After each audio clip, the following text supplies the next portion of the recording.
5. Very strong and is fighting with us for second place.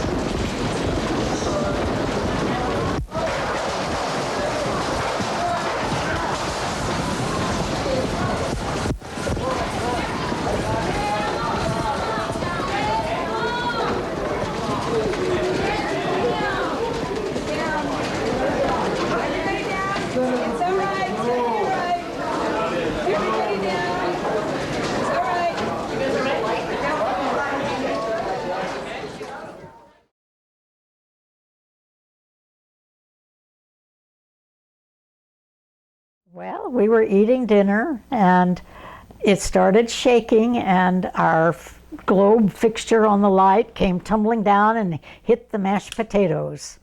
And Danny headed out the door. My husband was a little infirm at the time, so I got up and was trying to help him with this rolling floor, get out the door. And we had to be careful because we knew that there was a canopy over the door that would come down if it really got bad. But we got at least to the canopy in the doorway in between when the bad part of the quake stopped. I was coming home from PG&E. I got off at 5 o'clock. I was working 2 shifts or two different jobs at PG&E. Driving home in my PG&E truck, and I can remember I was going by the radio towers on the East Cliff Drive side of the lagoon there, and as I was starting to climb the hill, I said, "What's wrong with my truck?" Not realizing it was the ground moving. And then I looked up at the power poles, and at the end of the shock, it was like the biggest snap, like somebody hit a bullwhip on those wires on top of the pole. They just become taut and then slack.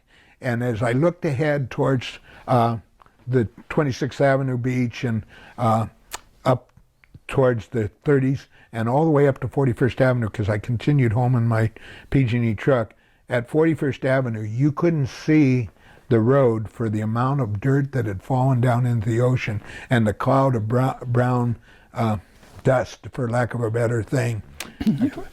When the earthquake hit, it was sometime after 5 in the evening, and we were standing here in the kitchen, and Kay's first inclination was to run out the front door, and I grabbed her by the shirt because I wasn't letting her go outside with the live wires and everything if that occurred.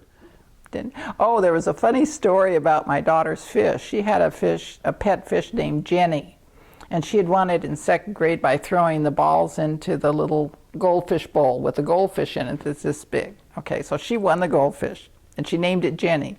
Well, as goldfish do, because they're a carp, it kept growing and growing and growing. We kept getting bigger and bigger bowls, and finally I ended up with this huge aquarium upstairs. She kept it in her bedroom, and she loved it. She talked to it, and she'd, "Jenny, Jenny." They would come up to eat. So the fish was like probably maybe this big. And so we came home. They had been swimming at Jim Booth's swim school, and I was driving them home, and I felt this jerking. I thought my transmission fell out. I stopped the car and looked, and I saw everybody stop looking under their car and looking at their car, thinking something had terribly happened.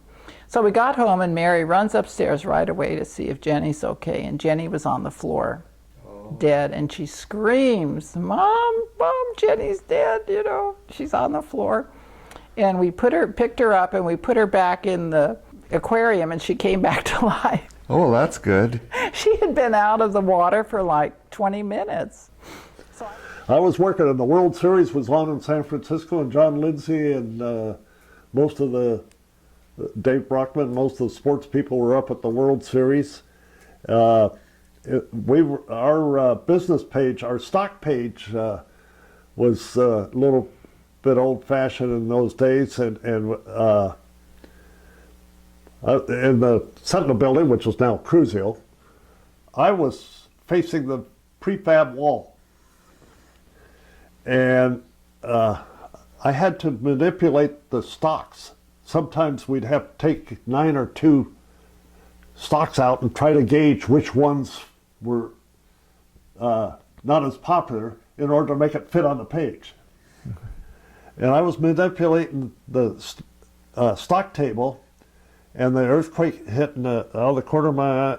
I saw somebody get under their desk And so I decided that was a pretty good idea, and I got under my desk. And then when things calmed down a little bit, we had no generator to publish the newspaper then. And when things calmed down a little bit, I went outside the building and towards the Cooper house, and I saw a person with blood and bandage. And I thought of my family on Grant Street. My wife and our daughter, and her mother was in an apartment behind us on Grant Street. And I asked permission to go check on them. And I got home, and Kathy and Nikki come around the corner, and they said, everything's okay. I was coaching girls volleyball, and I just released my team and was in my car at an intersection in Milpitas, and the earthquake hit, and the telephone poles were shaking, and I thought, oh, this occurred in the fault line up there behind Milpitas, this part of the San Andreas Fault up there.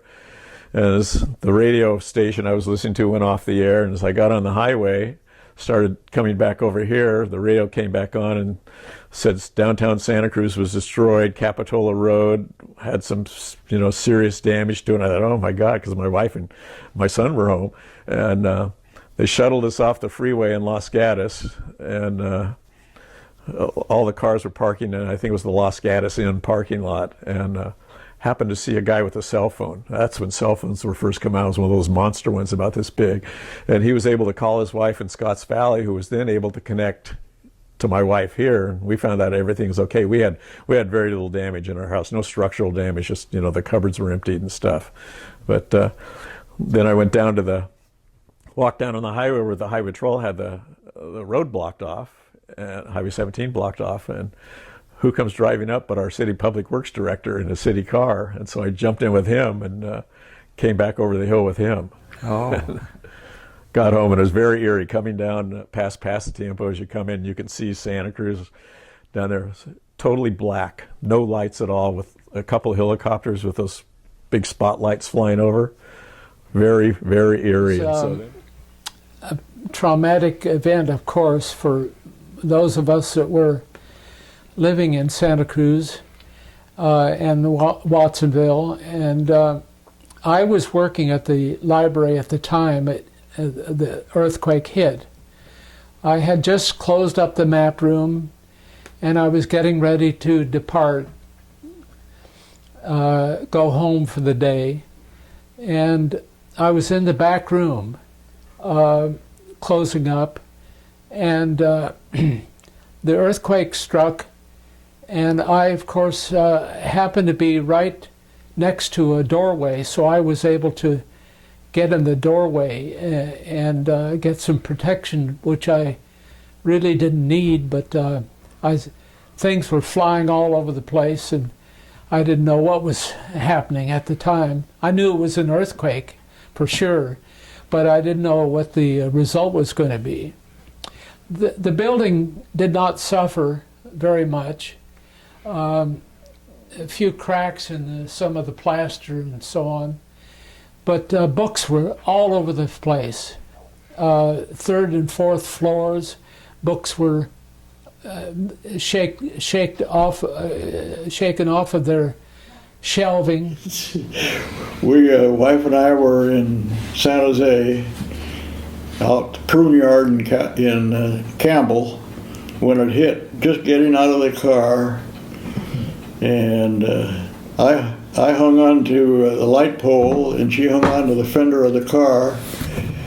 And so we headed back to try to get back to Capitola, and very slow going. We had to end up on Highway 9, go over towards Boulder Creek, and going about 3 miles an hour with so much traffic. Mm-hmm.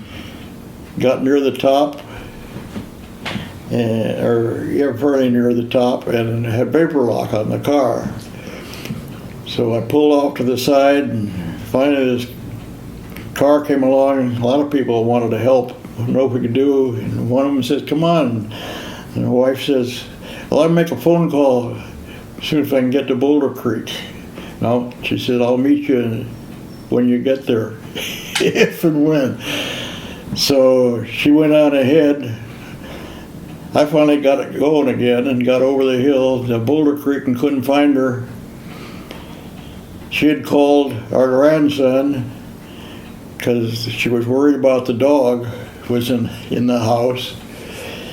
And she got a hold of him. He came down and the water heater broken loose.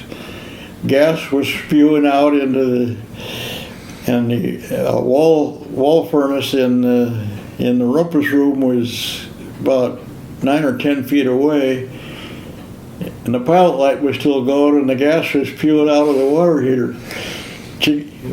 Grandson got the fire department to come down, and they turned it off, and they said how lucky the neighborhood was. It could have blasted several houses. Interestingly, I was at a meeting about traffic and parking with my brother, Nels Westman, in Jim Redding's office, which is at the superintendent's building on Capitola Avenue, which is, as you know, a 3-story wooden structure.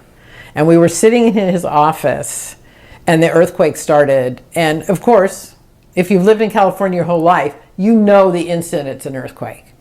And I just bolted out of there.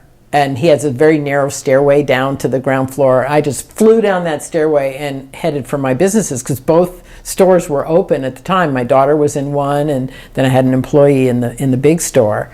And Jim Redding, till his very last breath, would always say whenever he saw me, I had no idea you could run that fast. Because they were behind me and I was gone. So I ran down to my business, and it was just a mess. Broken windows, broken pottery, but nobody was hurt. Interesting. Yeah. My husband was at De La Viega putting on the practice green during the earthquake, and he said that was an amazing experience because it started, and he's from the East Coast, so he wasn't really as sure what it was, but he said all of a sudden golf balls were falling out of all the trees. And the windows, you know, that 2nd-story clubhouse at De La Viega, all the windows were breaking and people were rushing out. And the other man that was on the practice tee with him said, do you think this is the big one? And my husband said, seems pretty big to me. And So we were all terrified to go back in our houses, and we all camped out on the Lynn's lawn. Everybody took out the food from the freezers, we barbecued everything. Well, we laid on the ground. And it was the strangest sensation because it was like laying on Jell-O. It just kept kind of like, it would move slightly. You'd feel that little movement. It was the weirdest thing. It was just like, oh my gosh. But the house was such a mess. The refrigerator had danced through the middle of the kitchen, and it had opened and shut its shelves so that the freezer food in the top had bounced out and bounced back into the bottom.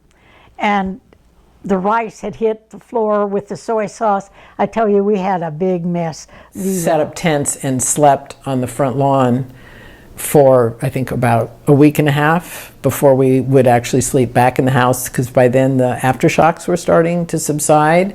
But sleeping on the creek was kind of interesting because the ducks would know that the earthquake was coming before we did. So if we were sleeping right next to the river, and all of a sudden all the birds in the middle of the night would start, being all agitated, and we'd be like, okay, here comes one, and then along would come the aftershock. And so then we got here. We were fortunate. I have a generator, and so we could have lights and TV, and this is a pretty tight knit block in the Jewel Box, this street here, and so we had big barbecues out in the street during that week because people had to get rid of their food and refrigerator and stuff, and so yeah.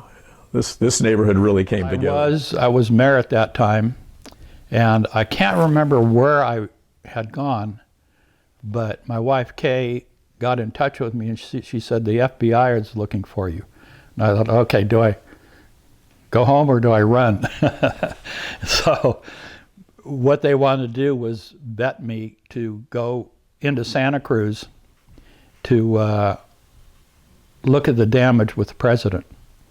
And so I did come home and meet with the FBI, and they made sure I was who I said I was. And then in the earthquake book that was published about a year or so later, I'm about 4 people back from the president walking down the street in Santa Cruz. No generators. We could not publish for a couple of days. And the San Jose Mercury was in competition with the Sentinel, but they called us and offered to help, and we were able to put out a newspaper. We had switched from afternoon to mornings, and